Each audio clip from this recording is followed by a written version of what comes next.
어떤 사람들은 줄을 서서라도 테슬라 다이너의 햄버거를 먹으려 열광합니다.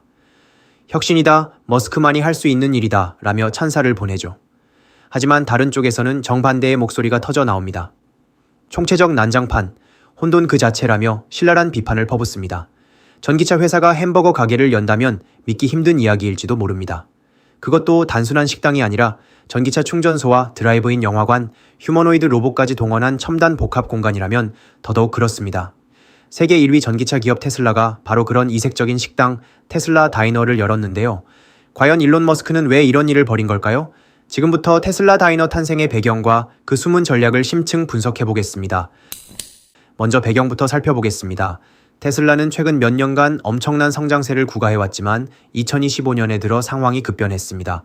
전 세계 전기차 수요가 증가하는데도 테슬라 판매는 정체되는 이상 현상이 벌어졌습니다. 실제로 테슬라의 최대 시장인 캘리포니아에서는 판매량이 7분기 연속 하락했고 올해 들어서만 등록 대수가 18% 이상 급감했습니다. 한때 대기자 명단이 길었던 테슬라 차량들이 이제는 재고가 쌓여가고 있다는 신호입니다. 이런 판매 부진의 이면에는 브랜드 이미지 추락이라는 심각한 문제가 있습니다. 2025년 초 일론 머스크의 일련의 행보로 인해 테슬라에 대한 소비자 반감이 커지고 불매운동까지 벌어졌습니다. 머스크가 미국 정부에 참여해 논란을 빚자 올해 3월 미국과 유럽 곳곳의 테슬라 매장 앞에서 항해 시위가 열리기도 했습니다. 심지어 머스크는 민주주의의 적이라는 과격한 구호까지 등장하며 친환경을 중시하던 기존 테슬라 지지층 일부가 등을 돌린 것입니다.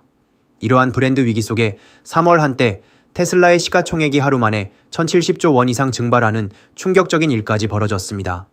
한 애널리스트는 이 사태를 두고 테슬라가 브랜드 토네이도 위기에 빠졌다고까지 표현했습니다. 테슬라는 전통적으로 마케팅에 돈을 쓰지 않고 제품과 커뮤니티의 힘으로 성장한 회사입니다. 일론 머스크 본인이 사실상 테슬라의 얼굴이자 최고의 마케팅 수단이었지요. 하지만 이것이 양날의 검이 되었습니다. 머스크의 정치적 발언과 행보가 논란을 일으키며 브랜드에 악영향을 주기 시작한 것입니다. 일례로 머스크가 트위터를 인수한 이후 미국 진보 성향 소비자들의 테슬라 보이콧 움직임이 본격화되었고 테슬라 차량이 정치적 상징으로까지 여겨지게 되었습니다. 다시 말해 사람들은 이제 테슬라 차 자체보다 일론 머스크라는 인물을 보고 구매를 망설이기도 한다는 뜻입니다. 한 금융 전문가는 테슬라는 더 이상 자동차가 아닌 글로벌 정치의 아이콘이 되어버렸다고 지적하기도 했습니다. 이러한 브랜드 이미지 손상은 판매 부진으로 직결되었고 테슬라 내부에서는 위기감이 고조되었습니다.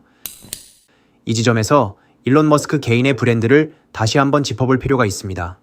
머스크는 천재 공학자이자 기업가일 뿐 아니라 스스로 거대한 팬덤을 거느린 브랜드 인물입니다. 그의 혁신적인 비전과 괴짜 같은 행보는 테슬라 브랜드와 때려야 뗄 수 없죠. 초창기 테슬라의 성공 요인 중 하나도 머스크의 개인 브랜드 덕이 컸습니다. 하지만 머스크의 행보가 리스크 요인이 되면서 상황이 복잡해졌습니다. 특히 정치적 논란은 머스크 이미지에 큰 타격을 주었습니다. 머스크는 2025년 초 미국 정부의 요청으로 도지부서의 수장이 되어 행정혁신 업무를 도왔는데 그 활동이 오히려 환경과 과학 분야 예산 삭감과 대량 해고를 초래하며 비난을 받았습니다. 트럼프와 머스크의 공조는 오래가지 못했고 결국 둘 사이에 공개적 갈등까지 벌어졌습니다. 이 짧은 워싱턴행은 머스크에게 막대한 평판 손실과 재산 손실을 안겼습니다. 이러한 혼란 속에서 테슬라 이사회와 투자자들 또한 긴장했습니다. 한때 머스크를 강력히 지지하던 애널리스트들조차 머스크의 정치 행보가 테슬라 브랜드에 돌이킬 수 없는 손상을 남겼다며 본업에 집중할 것을 촉구했습니다. 심지어 머스크야말로 테슬라 브랜드 붕괴의 핵심 독극물이라는 신랄한 평가까지 나왔습니다. 이에 테슬라 이사회는 머스크의 산만한 관심을 다시 테슬라로 돌리기 위해 성과 연동형 보상 패키지 제안과 정치적 활동을 견제할 특별위원회 설치까지 거론하게 됩니다. 머스크 본인도 이런 비판을 의식한 듯 스스로 이제는 전시에 돌입한 CEO라고 자칭하며 위기 돌파에 나섰습니다. 과거의 논란은 뒤로 하고 테슬라의 미래 성장 스토리를 다시 써야 할 때라는 것이죠. 그리고 그 반전 카드 중 하나로 그가 꺼내든 것이 바로 테슬라 다이너였습니다. 2025년 7월 첫 번째 테슬라 다이너가 미국 로스앤젤레스 웨스트 할리우드의 루트 66의 문을 열었습니다. 머스크가 수년 전부터 구상해왔던 계획이 현실이 된 것입니다. 겉모습은 1950년대 미국의 레트로풍 다이너를 연상시키지만 속을 들여다보면 미래 기술이 가득한 공간입니다. 이 2층짜리 식당에는 80개의 테슬라 슈퍼차저 충전기가 설치되어 있어 전기차를 충전하며 식사를 즐길 수 있고 20m 크기의 대형 스크린 2개가 설치되어 영화와 애니메이션을 상영합니다. 고객들은 테슬라 차량에 앉은 차에 영화를 감상하고 차량 오디오로 사운드를 들을 수 있습니다. 음식은 이름만 테슬라일 뿐 정통 미국식 다이너 메뉴입니다. 테슬라 버거, 치킨 와플, 에픽 베이컨 같은 재미있는 이름의 버거와 브런치 메뉴, 그리고 프렌치 프라이까지 옛 감성을 자극하는 메뉴를 선보입니다. 가격은 버거 한 개에 1만 원대 초반, 핫도그는 1만 원대 중반 수준으로 저렴하고 음식을 담아내는 사이버 트럭 모양의 박스 등 곳곳에 팬들을 즐겁게 할 요소가 가득합니다. 또한 롤러스케이트를 신은 직원들이 주문을 받아 서빙하며 1950년대 드라이브인 다이너 분위기를 재현했고 곳곳에서 테슬라 굿즈도 판매되고 있습니다. 무엇보다 눈길을 끄는 것은 테슬라의 휴머노이드 로봇 옵티머스가 직접 서빙에 투입되었다는 점입니다. 개장 첫날 옵티머스 로봇이 고객에게 팝콘을 퍼서 건네주는 퍼포먼스를 선보였는데 이 장면은 소셜미디어에서 큰 화제가 되었습니다. 전기차 회사의 로봇이 음식점에서 팝콘을 주는 모습이라니 그 신선한 충격에 사람들은 열광했습니다. 머스크는 이 첫 매장의 반응에 고무되어 벌써부터 글로벌 진출 계획을 밝혔습니다. 이번 레트로 퓨처 다이너가 잘 되면 전 세계 주요 도시에 이 컨셉을 확장하고 장거리 도로의 슈퍼차저 거점에도 세울 것이라고 공언했습니다. 실제로 현재 두 번째 매장을 스페이스X 인근에 열 준비를 하고 있다고 합니다. 한마디로 테슬라 다이너를 테슬라의 새로운 사업 축으로 키우겠다는 야심이 엿보입니다. 전문가들은 테슬라 다이너를 단순한 사이드 비즈니스 확장이 아니라 브랜드 확장 전략의 핵심으로 봅니다. 바로 테슬라를 단순한 자동차 회사가 아닌 모든 것을 아우르는 라이프스타일 브랜드로 탈바꿈시키려는 움직임이라는 것이죠.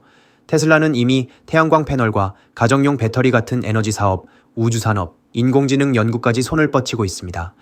여기에 식당이라는 일상의 공간까지 더하면서 차를 넘어 삶 전반을 아우르는 브랜드로 도약하려는 그림을 그린 것입니다. 과거 자동차 제조사가 주유소나 카페를 운영한 적은 있지만 테슬라처럼 첨단 기술과 결합해 엔터테인먼트 공간으로 확장한 사례는 전례가 없습니다. 이를 통해 테슬라는 충성도 높은 고객 커뮤니티를 더욱 공고히 하고 브랜드에 대한 긍정적인 이야기거리를 만들어내고 있습니다. 또한 이 복고풍 다이너 컨셉은 요즘 젊은 세대에게 먹히는 마케팅 트렌드와도 맞닿아 있습니다.